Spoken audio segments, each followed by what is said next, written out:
Hello, you scrumptious strawberries, and welcome to the final prompt of hashtag Disney Drawing Challenge 2017 by Crazy Comic Lady Sambeawesome and yours truly.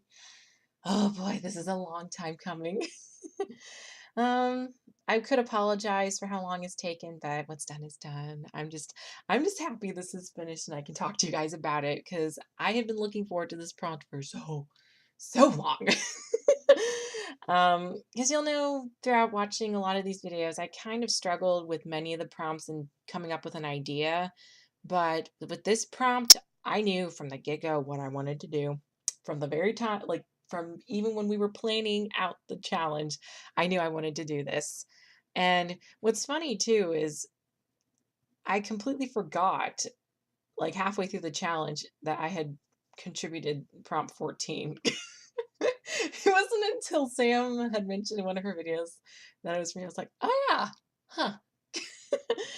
But what I wanted to do for this piece originally, because kind of backtrack a bit, the Beauty and the Beast stained glass, which is where this originated from. Huh, surprise, surprise. Because she's my favorite Disney princess. Anywhoosies, I noticed it was the shape of a pentagon, and at first I was going to try and mimic that.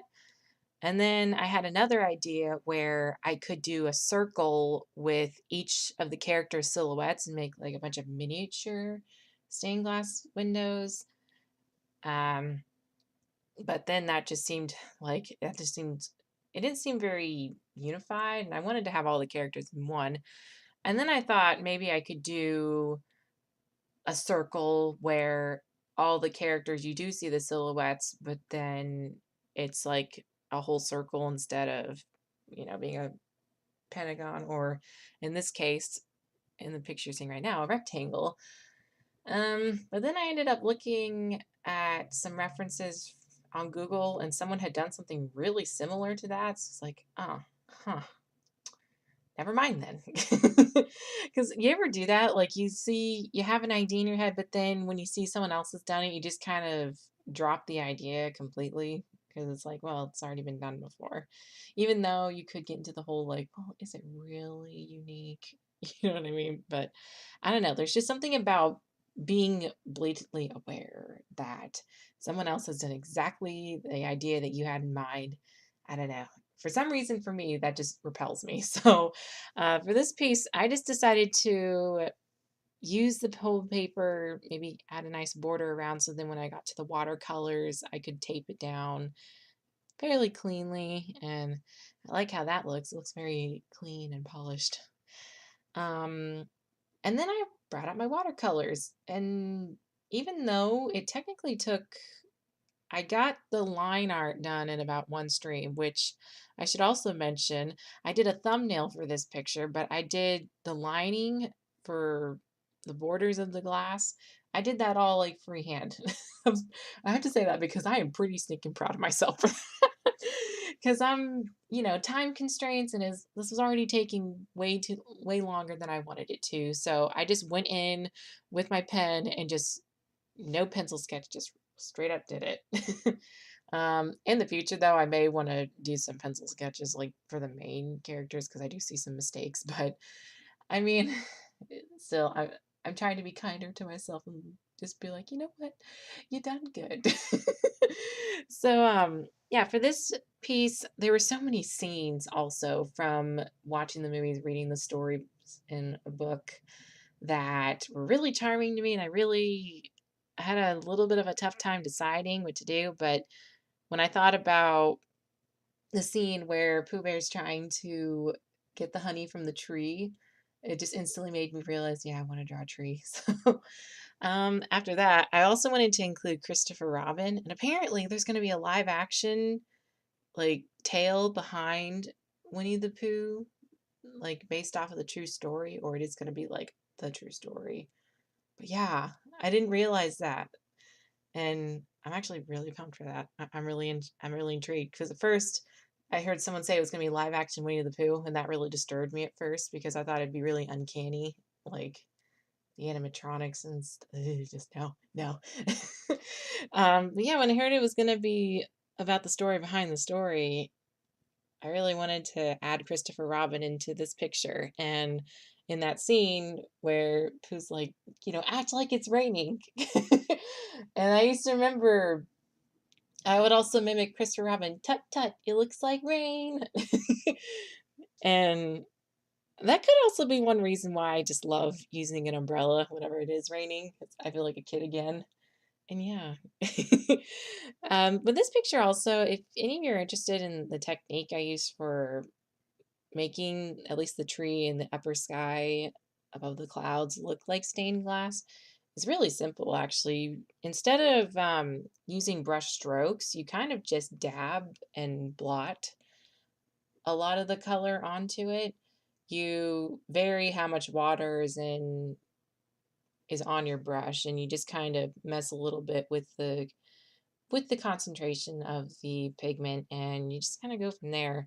And you do it rather slowly too. Like, don't try to rush through it and then go back 2 seconds later and blot again with another layer. Because what'll end up happening is when you leave the paper wet, all the colors will just blend together. And I mean, that does look good when you're trying to do gradients and make really smooth blending. But stained glass, I've come to realize, is it's very bumpy. And with bumps, you'll know from basic studies from light and shadow is that all that light is going to be bouncing off and reflecting and just refracting and just all over the place.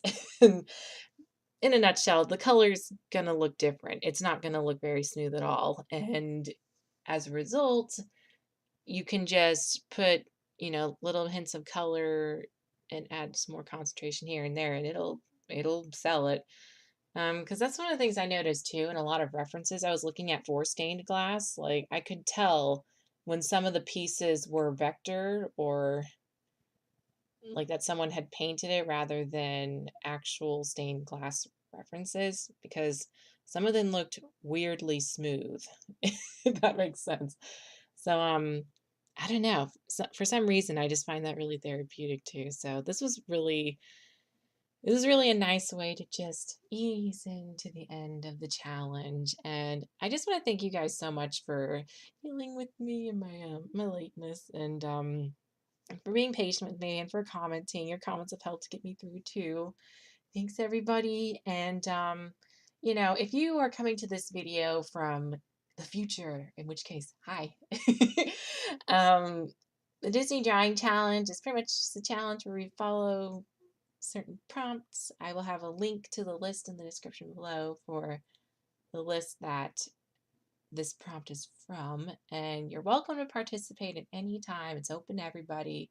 You can search the hashtag on Instagram and you will find a bunch of lovely pieces there. And if you also look in the description, the creators, CCL, Sam, and me, like CCL and Sam, their playlists, since they completed the challenge long before I did, and they have fabulous works. I highly recommend you watch them.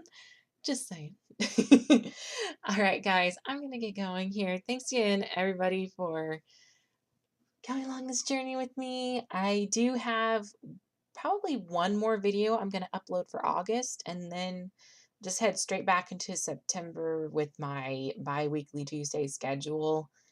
Yeah, I'm going to try and keep it that way because it's just easier for me to have that date in mind. And I don't know, just YouTube's definitely just kind of a hobby for me, so I don't want to do it too often. Otherwise, it's going to start to feel like work, and then I'm not going to want to upload anymore. So, yeah, we'll just keep with the bi-weekly Tuesday schedule. But yeah, thanks again, everybody, so much, and I hope I can talk to you guys again soon. But that wraps it up for this challenge. So, yeah, until next time.